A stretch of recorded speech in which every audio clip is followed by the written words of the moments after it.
Welcome to Spirits Podcast, a boozy dive into mythology, legends, and folklore. Every week we pour a drink and learn about a new story from around the world. I'm Amanda. And I'm Julia. And this is episode 332, Rumpelstiltskin, which I hear, Julia, after the process of preparing this episode, you can now spell. I can spell it correctly on the first try, and that is the most proud I have been in a really long time. I'm proud of you, too. Thank you. It's more difficult than you would think. You look at it and you're like, I probably know how to spell that. No, the L doesn't go where you think it is, and there's an extra L in there as well. An extra T. You weren't expecting that T. Well, I'm so excited to learn about the story, which I think I have a very simplistic understanding of, but I bet is more messed up than I remember. I just had so much fun when we were working our way through the story of Pinocchio. And while obviously that was like a very chunky story told over multiple months through a magazine, which again blows my mind that it was a time period where there was magazines, it had me thinking about other fairy tale characters that I very much enjoy. And Rumpelstiltskin is one that like really does stand out to me. So Amanda, I want to ask you, what do you remember about this story? It is mostly, sad Fair. guy. Fair. Someone is spinning straw into gold. Someone's taking advantage of someone else, and they have to guess his real name, and they can't do it. And that's essentially what I got. Okay. I mean, you did hit a lot of the points. And it really does the specifics are all about the version of the story that we're going to be telling. But just for a little bit of context for our listeners before we dive into the actual story of Rumpelstiltskin, it was, of course, a German fairy tale collected by, do you want to guess? Is it the Brothers Grimm? Of course it is. It's the Brothers Grimm. It was part of their 1812 collection, Children's and Household Tales, and then with a more expanded and stylized revision of the story in the second edition that was released in 1819.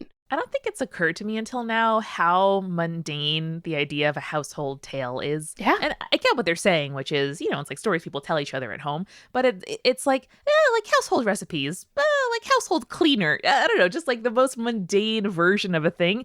That's not it. Yeah, no, I love the idea of like, these are stories that we tell around the fireplace. These are stories that our oral tradition has told again and again and again. And now it's time to publish those. And I'm like, I like what you're doing, Brothers Grimm. The outcome is not fantastic, but I like what you set out to do. Mm-hmm. As we know from all the other Brothers Grimm's collected stories, they obviously predate the publication, as I was implying there. And the research from Durham University actually traces the story back to around 4,000 years ago, though many scholars point to a reference to the tale in a Roman history that was published in the 1st century CE. No way. That's much older than I would have guessed. Isn't that wild? Yeah. And we'll talk about that a little more because really the origin of the story is about names. And I think that'll be like kind of our closing thoughts. So keep that in mind as we go through these different tales and the Rumpelstiltskin tale as a whole. Hell yeah. As I mentioned, there are various other versions of this story. Most of them are European. The Irish have the Lazy Beauty and her aunts, which I really like. Oh. There's the Scottish Whuppity story. There is an Arabic story with similar beats that translates to He Who Talks Too Much. And a Japanese tale similarly referred to as The Carpenter and the Ogre, which is actually one of my favorite variations of this story. My favorite, however, Amanda, of all of these variations, just name-wise, like not even just like the beats of the story, but name-wise, because they're always about the name, right? There's an English story that is called Tom Tit Tot. Tom Tit Tot? Tom Tit Tot. That sounds like a potato dish and I want it. It does. Ooh, describe what you think that dish is for me, please. I think it's a mix of tom ya, like a Thai situation mixed with like coconut soup. Yeah. Yeah. With like, maybe it's like a spicy, almost like scalloped potato, like potato discs in like a spicy coconut based, lemongrassy curry situation. I can make that right now if I wanted to. Wow. Hell yeah, dude. I love that. But before we talk a bit more about these variations, Tom Tit Tot and others, we should dig into the story itself, right? So now this is the translation from the University of Pittsburgh, which has a great collection of fairy tales available online. So definitely check that out if this is an area of interest for you.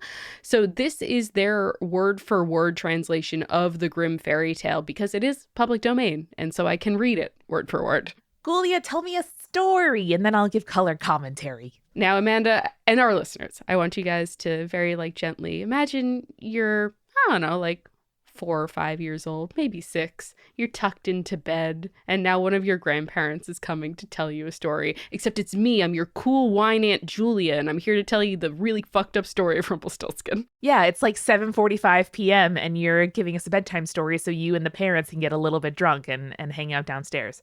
Correct. Why else would you tell bedtime stories? For ages old, that is the reason why bedtime stories have been told. Love it. Once upon a time, there was a miller who was poor, but who had a beautiful daughter. Now, it happened that he got into a conversation with the king, and to make an impression on him, he said, "I have a daughter who can spin straw into gold." Okay, just right off the bat here, he was poor but rich in his other possession, which is his beautiful daughter. Okay, all right. I mean, just how things were to a certain extent, but I see you there. Secondly, if the daughter cannot, in fact, spin straw into gold, that's a wild-ass lie to say. It is. It's also, I was reading the annotated version of this, and it is somewhat implied in the original tale that it wasn't actually that she could spin straw into gold, but rather her hair was so beautiful, it was like straw that turned into gold. Oh, okay. I thought you were going to say that she's really good with spinning, which I'm word, that's good. That's helpful. But all right, let's see what happens here. So the king said to the miller, "That is an art that I really like. If your daughter is as skillful as you say, then bring her to my castle tomorrow, and I will put her to the test." When the girl was brought to him, he led her into a room that was entirely filled with straw. Giving her a spinning wheel and a reel, he said, "Get to work now, spin all night, and if by morning you have not spun this straw into gold, then you will have to die." Whoa! Whoa! I'm sure this was not the implication that the old man, the miller, was originally trying to get his daughter into. No! But come on, guy. Julia, imagine you're on the Amtrak and you run into Joseph R. Biden and you pass him in the cafe car on the Amtrak, which he loves. And he's like, "Hey, nice day we're having." And you're like, "It sure is. Nary as beautiful a day I've ever seen where I'm from in Vermont or whatever." And then he's like, "Come to the White House and make the day beautiful or else you will die." It's on you to make the day beautiful. Yeah, he truly, I mean, the dad bragged about the daughter, fine, but I don't know, that's making small talk. And if the king is like, "Oh, hi, what society, contributions do you make?" You're like, "Oh, my daughter's beautiful and has an art." This is setting yourself up in a way that I don't know if the dad could have expected. Yeah, and I mean, if we've learned anything from Greek mythology and hubris, you don't brag about your accomplishments ever. Just don't do it. That's true. You should have been like, "Yes, my king, good ruling, goodbye." Yes, my daughter is beautiful, yes, but she has no skills. You don't want her. No, I mean, even just saying that she's beautiful, that's asking for the daughter to be made a queen, which, given this king's immediate first idea is make this straw into gold or else you die, maybe not a good idea. Unless you want to go all Clytemnestra on him and become queen, then immediately kill him. That would be my goal here. Which, listen, Julia, that was girl bossing before the Industrial Revolution. That's true. And I'm not going to judge any girl for doing that. Nor should you. Girls, do what you had to. It was pre-industrial times. We get it. This is spiraling out of control. Okay, go on. So the king then, he himself locked the room, and she was there all alone. The poor miller's daughter sat there, and for her life she did not know what to do. She had no idea how to spin straw into gold. She became more and more afraid and finally began to cry. I mean, that's how I'd handle the situation too. There's really no solving this situation. You're locked in a room with a bunch of straw. You're being told, turn it into gold. What are you going to do? Yeah. I mean, you've got all night. Minimum, give yourself a little bit of time to cry, and then you can figure out what to do. Exactly. I always feel better when I have a little cry. Me too. So, no shame. No shame for a little cry. No shame. Little bath, little cry. My favorite combo, bath and cry. Then, suddenly, the door opened. A little man stepped inside and said, "Good evening, Mistress Miller. Why are you crying so?" "Oh," answered the girl, "I am supposed to spin straw into gold, and I do not know how to do it." "Sure, yeah." Mm-hmm. The little man said, "What will you give me if I spin it for you?" "My necklace," said the girl. The little man took the necklace, sat down before the spinning wheel, and whir, 3 times pulled, and the spool was full. Then he put another one on, and whir, 3 times pulled, and the second one was full as well.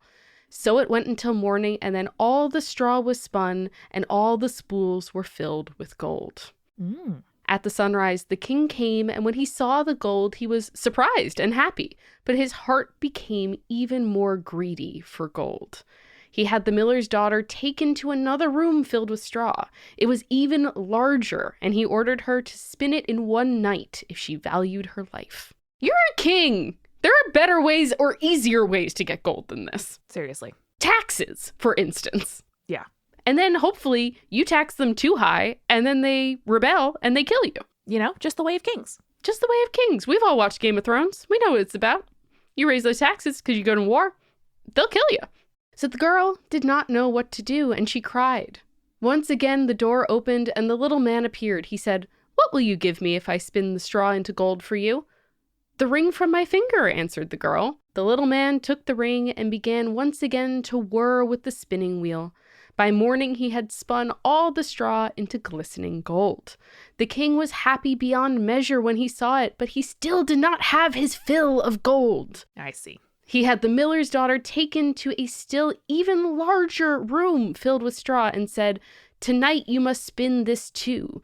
If you succeed, you shall become my wife." And so he thought to himself, "Even if she's only a miller's daughter, I will not find a richer wife in all the world." Sure. Sure, great. When the girl was alone, the little man returned for a third time. He said, "What will you give me if I spin the straw this time?" "I have nothing more that I could give you," answered the girl. "Then promise me, after you are queen, your first child." A classic, Amanda. This is where we get the firstborn child story from. This is great.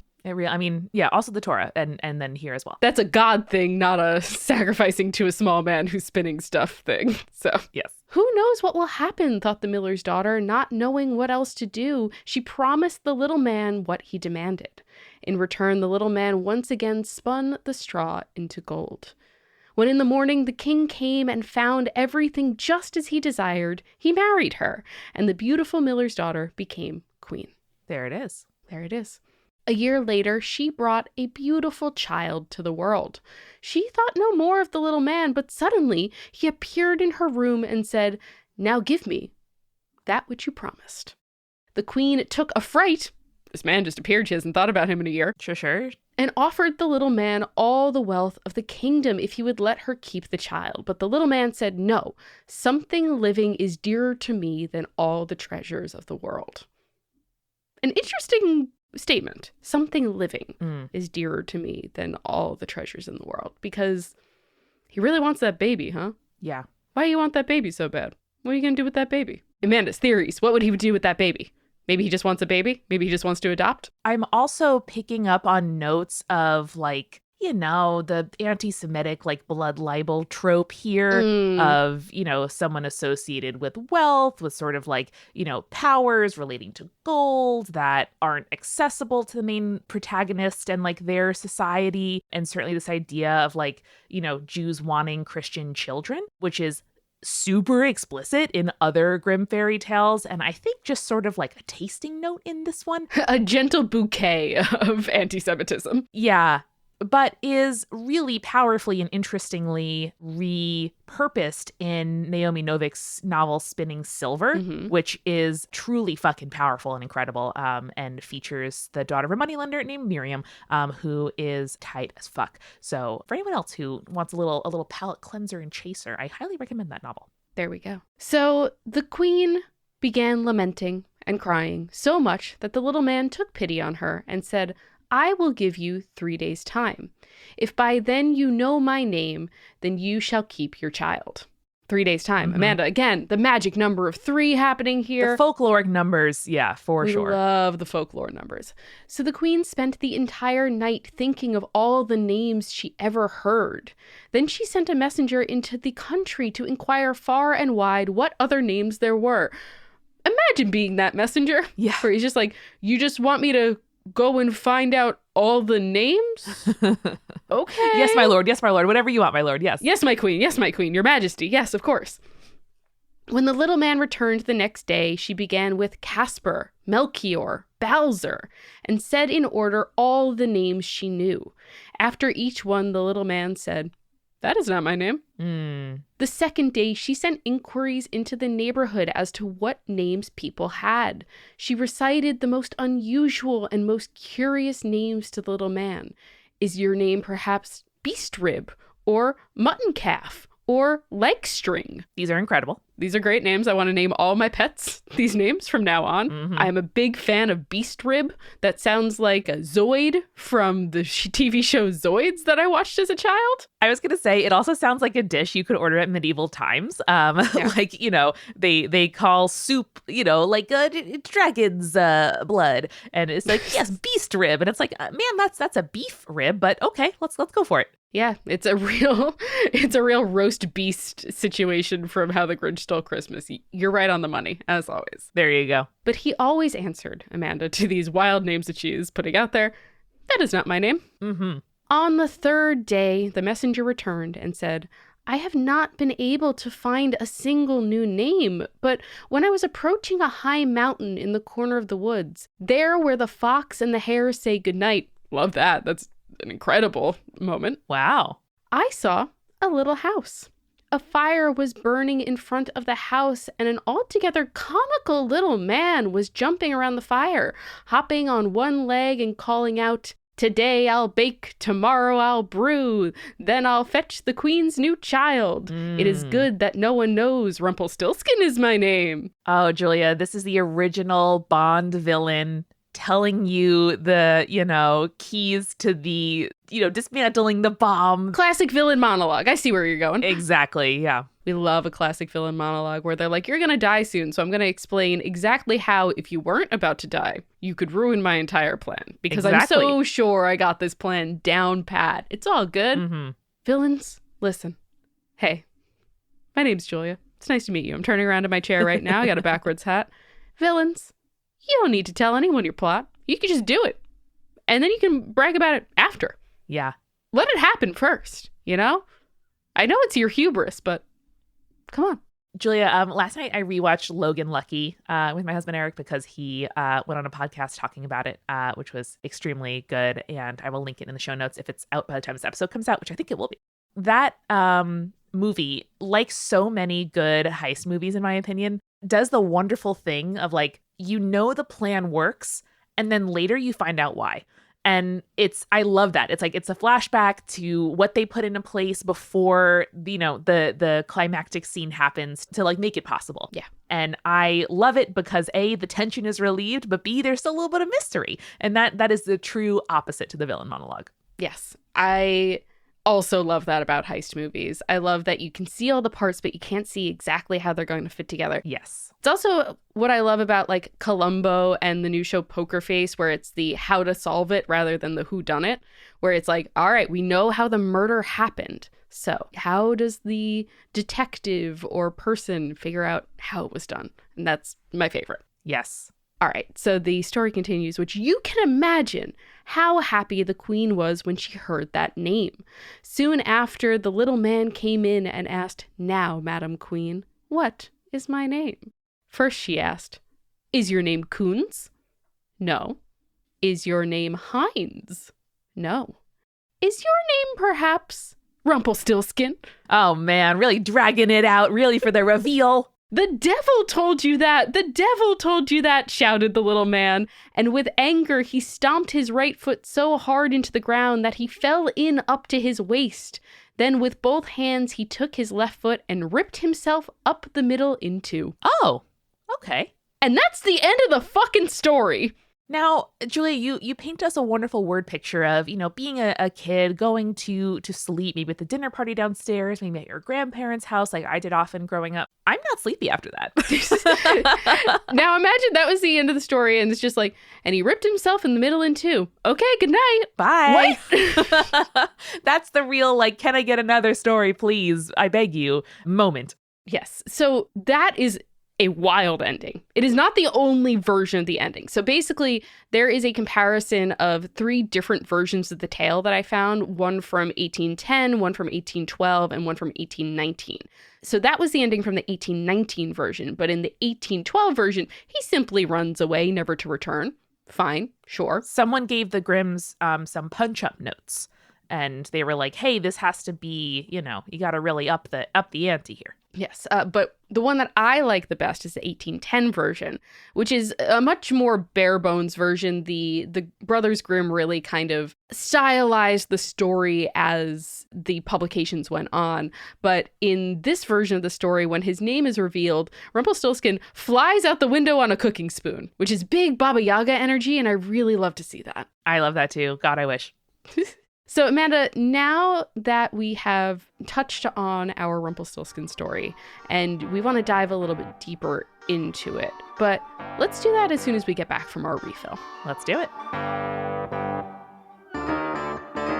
Hello, everybody, and welcome to the Midroll, where, it has never been a better time to join the Patreon over at patreon.com/spirits podcast. That's where you can get ad-free episodes. So if you don't want this midroll interrupting your time, hey, just throw us a few bucks a month and you too can get access to the ad-free episodes along with so many other things, extras, bloopers. We got recipe cards. We have one-on-one time, those wonderful tarot vibe checks that Julia makes, and more and more. Join us at patreon.com/spirits podcast. And thank you to our supporting producer level patrons who have the benefit of getting their names read every single week. Alicia, Ann, Brittany, Fruity Chick, Hannah, Jack Marie, Jane, Nieselkins, Lily, Matthew, Megan Moon, Nathan, Phil Fresh, Rico Like, Captain Jonathan, Malachi Cosmos, Sarah, Scott, and Zazie, and our legend level patrons, Ariana, Audra, Bex, Chibi Yokai, Morgan, Sarah, Schmitty, and Bia Me Up, Scotty. Now, this week I am doing a somewhat unusual recommendation, but I saw the Super Mario Bros. Movie and it was so good and it was so joyful and the world building was wonderful and it made me feel all kinds of lovely and joyous feelings about my childhood and about the movies. And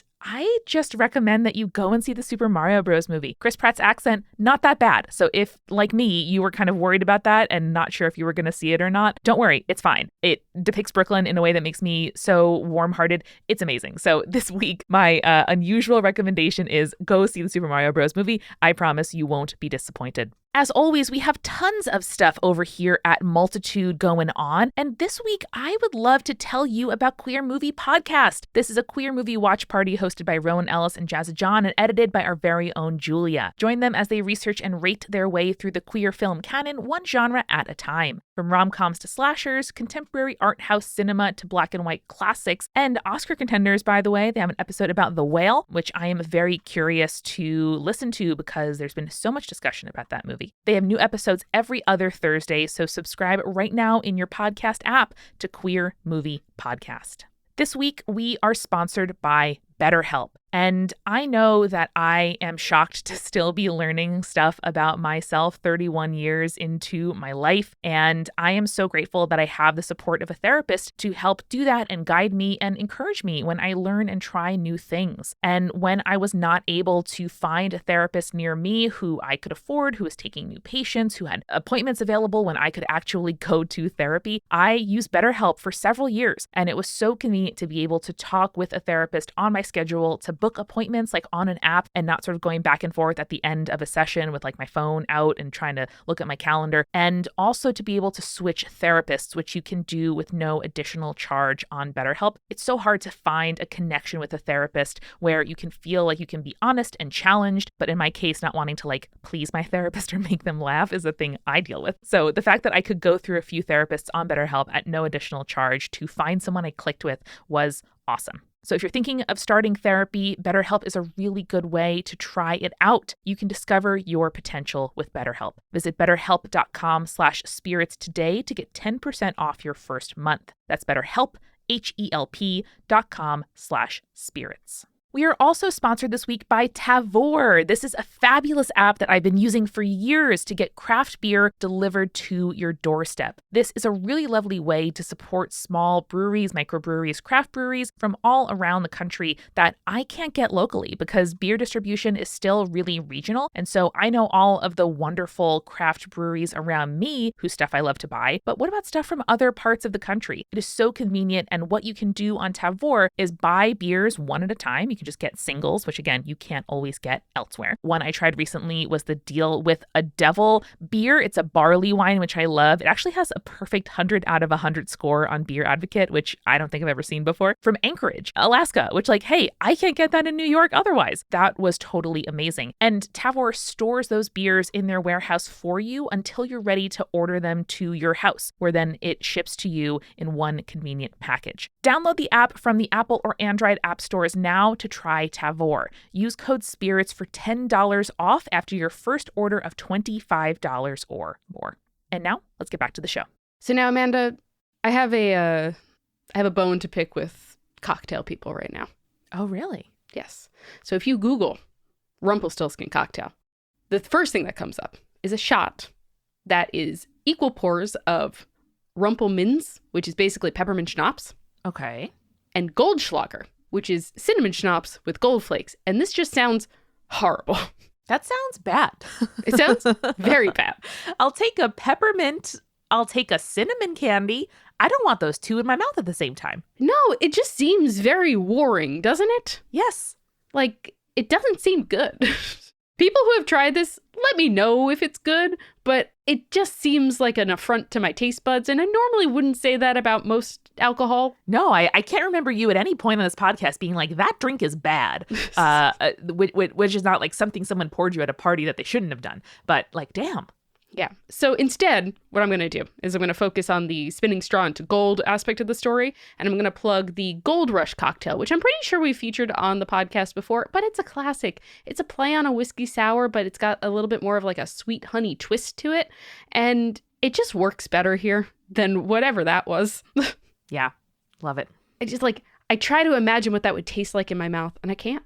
I simply can't do it. Especially something with Gold Flake, it really smacks, or schnapps if you will, of being chosen only for the visual, which has a place in cocktails, and getting a beautiful cocktail is the reason, I don't know, for me mostly, that like I go out for cocktails in the first place. It's very pretty and then tastes nice, and I get to smell a lot of herbs and whatever, but that just, no thank you.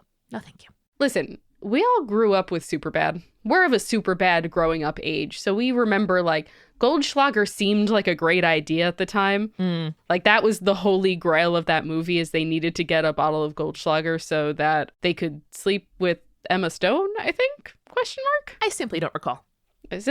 But anyway, it's not as good as they made it seem like it is. I'm just going to tell you now. Like many things, like most shots that are not just whiskey or tequila with a beer shot combo, in my opinion. Not for me. Mm-hmm. Amanda, did I tell you that my local dive bar now has beer shot combos on their menu? Julia, take me there. Anytime, babe. Anytime. They have my favorite one, which is the Quint, named after the surly sea captain from Jaws. And it is a Narragansett lager and a shot of apricot brandy. Oh my God. Julia, clear your schedule. I'm coming, if not this weekend, the next weekend. I'm calling it. Fantastic. Just, it's so good. You wouldn't think it would work, but it was so fucking good. Narragansett has that like oyster shell, like shellfishy little undertone that frankly is delicious. Yes. And that goes well with fruit. Yes. Fuck. It's so good. Fuck. Anyway. Damn. Shit. We have to talk about more of this little man. Fine, I know. We could talk about beer shot combos all day, but we're talking about Rumpelstiltskin. Rumpelstiltskin, truly a beer shot combo when you think about it. Oh, Julia. Okay, I've invented the Rumpelstiltskin. Are you ready? Go for it. It is a wheat beer, a summer wheat beer with a shot of, let's think about that. I didn't think further than the beer part. No, you're right. You're on the money. Gold, maybe like a reposado tequila. I love that. That's what we're doing. Okay. It's honestly one of my favorite beer shot combos, which is a Modelo Especial and just whatever tequila they have on hand. So I'm calling it the Rumpelstiltskin is a wheat beer and a shot of reposado tequila, and reading past guest Veronica Shanes's article on modern Jewish responses to anti-Semitism in fairy tales. Woo! Woo! We could also do the episode that she was on as well. Exactly. All right. So The story of Rumpelstiltskin, as I mentioned earlier in the episode, is obviously not the only version of this story, right? So we've chatted on the show about the Arne Thompson Uther Index, which, for those of you who don't remember, is basically used to help catalog folktale types. And Rumpelstiltskin falls under the category in the index called guessing the helper's name or the name of the helper. Yeah, I mean, this idea of like the true name and not telling the fae your name and like, you know, your name holding power is one of the things I remember being so enrapturing to me as a kid reading fairy tales. And I always love when we have a chance to revisit this idea on the show. Absolutely. Let me tell you a couple more versions of the story, and then we will circle back to the true name is magic or the true name is power trope, all right? Hell yeah. As I also mentioned before, there are several stories that fit into this category as well as Rumpelstiltskin, like the English Tim Tit Tot or Duffy the Devil. So I really like the Tim Tit Tot version because it's about a daughter who has basically like an Amelia Bedelia style confusion at the beginning of the story. I never read Amelia Bedelia. What is the gloss on that? Amelia Bedelia is basically like she's like a nanny. She does housework and stuff like that. So she's kind of like a maid, right? And she doesn't understand terms of phrases. So like if they ask her to like do something, she'll do the literal meaning of that and not what they actually intended. So let me look up an original Amelia Bedelia confusion thing here. So for example, she interprets a request to put the lights out as a request to physically put the light bulbs outside. I see. Okay. All right. Stuff like that. You know, if she is asked to dust something, she'll cover the house in dust rather than quote unquote undusting things. You know what I mean? A classic caper, and I'm sure a neurodiverse icon. In Tim Tit Tot, the daughter has this kind of Amelia Bedelia style confusion where her mother tells her to put some pies in the window so that they can come again, which means like the overbaked crust will soften up because it's outside. Oh, sure. However, the girl thinks that they'll come again as in they'll just like reappear. So she's like, well, if they're going to come again, I'll just eat these now. You know, I'm hungry and I want to eat. So she ends up eating them. And then the mother is like, hey, go get those pies. And the daughter's like, weird, they didn't come back. And so the mother's like, goes outside. She's like, I need time away from you right now. Oh, no. So goes outside to start spinning. And she's singing the song about like how her daughter ate 5 pies. And then a king comes walking by as she's outside singing and spinning. And she becomes too embarrassed by her daughter's misdeeds that she's like, oh, no, I actually said that she spun 5 skeins of yarn. Sure. And the king's like, wow, that's an impressive thing to do in an afternoon. And I need a wife. I'll marry her. You know? Oh, okay. I mean, this king so far is a little more practical. It's like, you know what? One of the things my wife needs to do to contribute to our household as I'm kinging is, in fact, spin yarn. So great. Yeah. But 5 skeins is a lot for a lady. And so the king tells the mother, he's like, so she can have all the things she wants for 11 months out of the year. I'll buy her beautiful dresses. She can eat whatever she wants. She'll live the life of luxury. But in the last month of the year, she'll have to spin 5 skeins every day for me. And if she doesn't, I'll kill her. All right. Remember that thing where I said that this king is more reasonable? Yeah. Take it back. Take it back. Yeah. So the mom's like, that sounds great. And I'm sure the king will forget all about that deal. So this is a great marriage for my daughter, and sends her off. And of course, it goes how you think it will. 11 months goes by. And then the king takes her to a room and is like, okay, 5 skeins or your head comes off. Oh, boy. I mean, I know you're not asking me to find relatability in the mom here, Julia, but, you know, to her credit, I, too, have been in situations where I'm like, yeah, this is a future me problem, and I'll figure it out next time. Yeah. And I mean, we've talked about like in the Beauty and the Beast episode, like how these kind of marriages would go for people in these time periods. Yeah. And it was about, you know, like trying to provide both yourself and your child the best life possible, even if it wasn't a great situation. Yeah. No, it's a legal and economic sort of risk arbitrage. And, you know, it is what it is. Much like in Rumpelstiltskin, she cries, and then along comes this little creature who they describe as basically an imp. They describe it as a small little black thing with a long tail.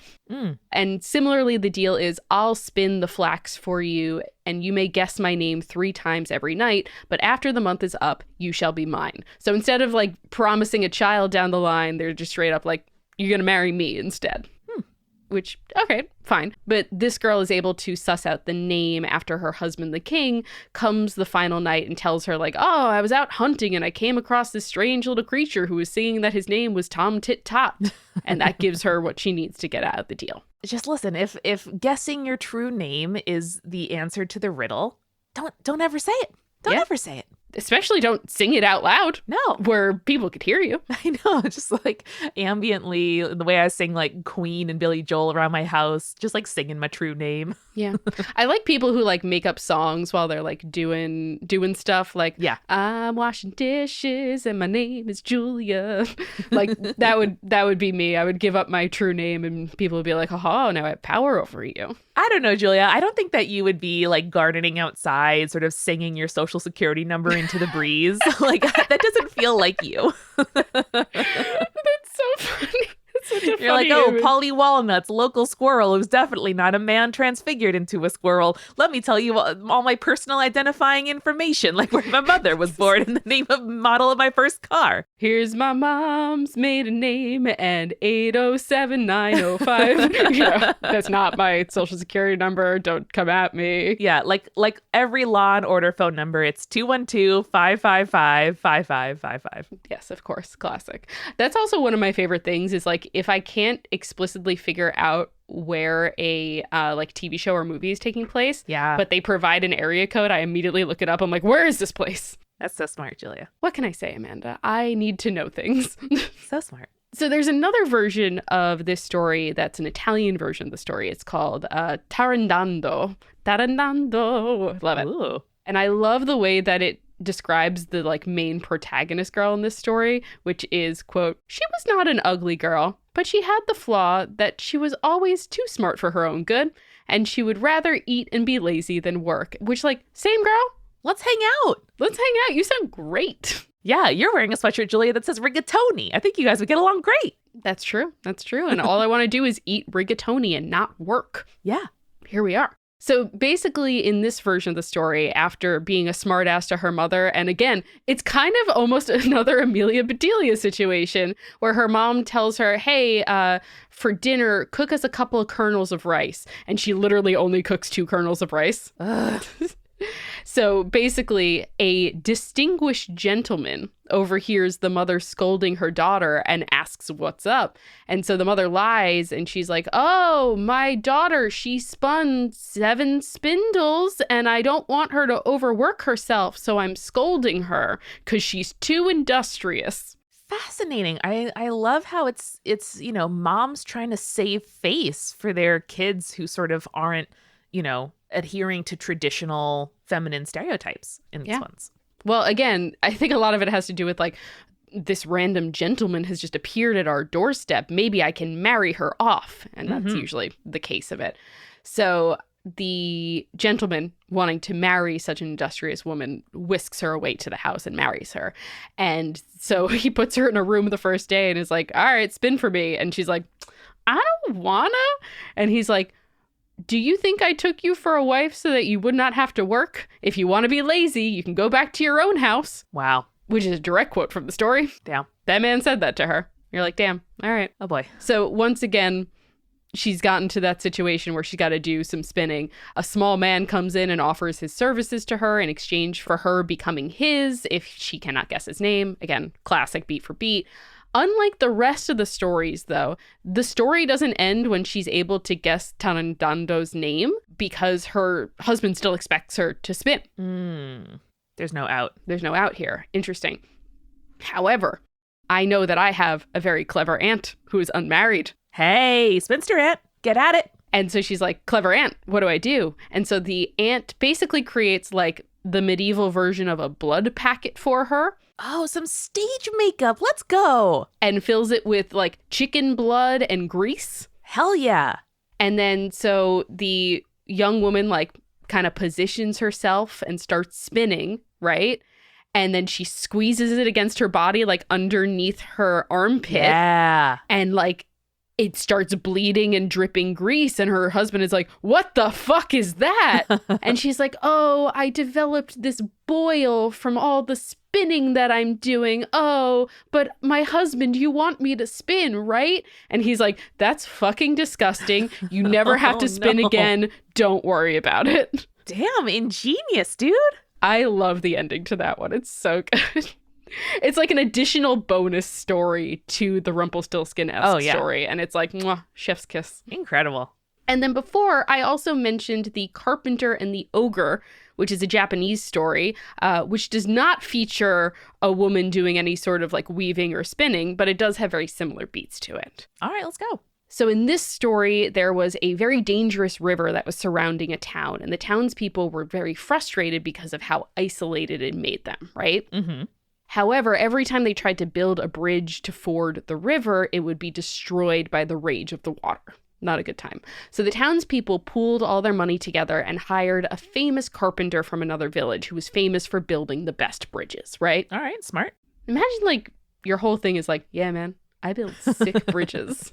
I'm known far and wide for being the best at building bridges. You know, we haven't had such a cultural figure here in the U.S., Julia, since Ty Pennington, back when Extreme Home Makeover was the nation's hit, and we did not know as a culture about the tax ramifications and terrible construction that show was rife with. That's true. That's true.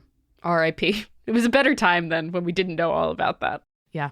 So the carpenter comes to the village, but upon seeing the river, the carpenter is terrified and he is so sure that he will never be able to build a bridge here. The waters are just too rough. They're too scary. It's just going to be impossible. So as he sits there and he contemplates how he could possibly achieve such an impossible task, a huge oni or ogre appears out of the forest and says, "Oh, you must be the carpenter that the village hired. I'm super strong. I could build that bridge for you if you wanted my help."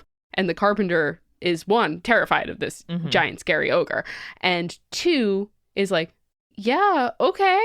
And the oni is like, all right, I'll build that bridge for you, and then you'll give me your eyeballs in exchange. And he's like, oh, huh? What? And then the oni disappears. Oh no, you can't just do that. No, you can't. So the oni disappears. He becomes a shadow, sinks into the water, and the carpenter is so scared that he just like runs away and he hides. Basically, Amanda hides under the covers of his bed and is like, what deal did I just make? What's going to happen when all these villagers find out that I can't make this bridge, etc., etc. I see.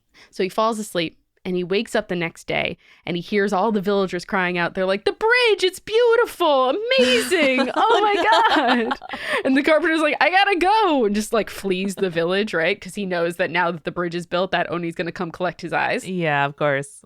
So, however, as he is walking through the forest, he hears a bunch of little small Oni singing how like, oh, they're gonna eat. Our dad's gonna bring us some human eye stew. It's gonna be delicious. Oh, no, not the babies. So he's like, oh no, if there's babies around, that means the big Oni is gonna be around. He tries to flee, caught by the ogre immediately.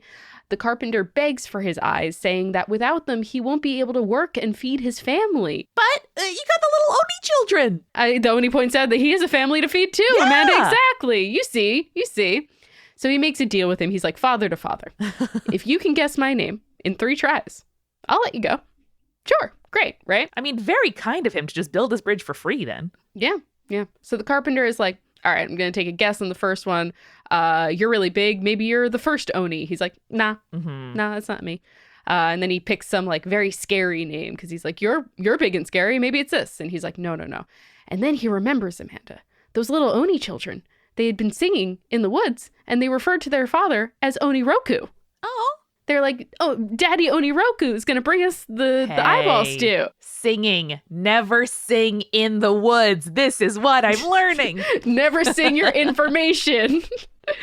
So he shouts the name Oni Roku 3 times, and the ogre bursts into a bubble and disappears forever, letting the carpenter run free to return to his family. Oh no, what happened to Daddy Oni Roku? I don't know, and I hope nothing happened to those little baby Onis. They just wanted their stew. Maybe they like learned the trades and grew up to, create a sort of carpentry co-op teaching their skills, to the people. I love that for them. Amanda, that's great. That's my headcanon now. Those Oni children are fine. They're thriving. And now everyone goes to them for their bridge building needs. Thanks. There are, of course, many other versions of the story. And if you have a favorite that you grew up with, I would love to hear about it. Send it in to us. I want to hear all about it. But there is one more thing that I want to talk about with the story of Rumpelstiltskin before we wrap up. And this is what the folklorists call the Rumpelstiltskin principle, or the law of names, which is basically shorthand for the value and power of using personal names and titles, and the idea in folklore that to give or to know the true name of a being gives you power over it.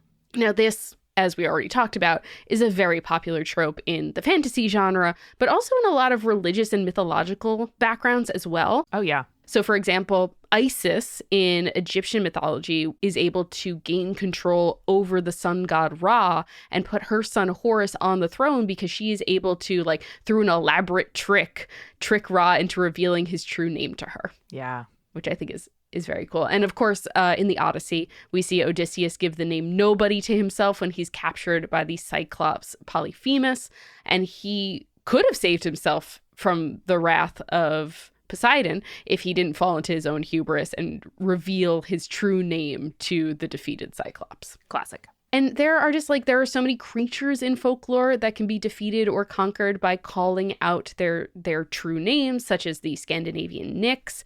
And my favorite example, Amanda, and we'll talk about some of your favorites as well, I'm sure, but my favorite example in a fantasy novel is the power of names in Ursula K. Le Guin's Earthsea novels, which basically the knowledge of a true name of a thing confers power over it. And so no one ever tells anyone their true names. And if you learn the true name of an animal or a rock or a plant, you gain magical control over it. Totally.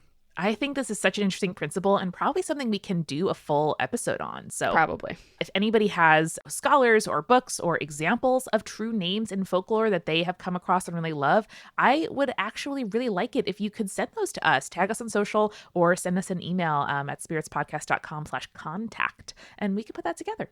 So yeah, I would love to dig further into the true name trope, but I also really think that it's interesting how in every case of every Rumpelstiltskin variant, there is something as simple as a name that can really mean the difference between life and death. And whether or not it's just you couldn't possibly know my name, so I'm going to trick you thing, or if it is actual magical power that, for example, with the Oni makes them disappear, is a really powerful and really interesting image. I do truly want to dig into more about why the magic of names is so important. Amazing. So we will do that. Stay tuned, everybody. And in the meantime, if your mom is out doing the washing, telling wild lies about you and your abilities, remember. Or is just singing your social security number out loud to the birds.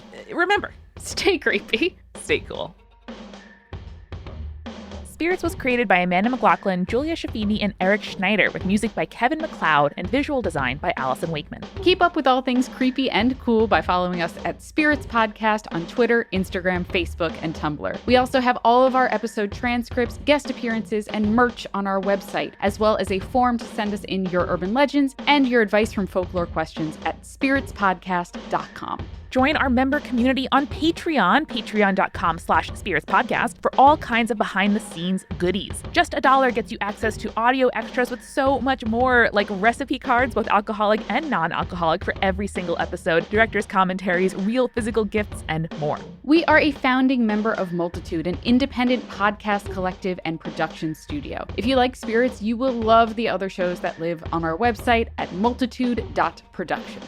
Above all else, if you liked what you heard today, please text one friend about us. That's the very best way to help keep us growing. Thanks for listening to Spirits. We'll see you next week. Bye.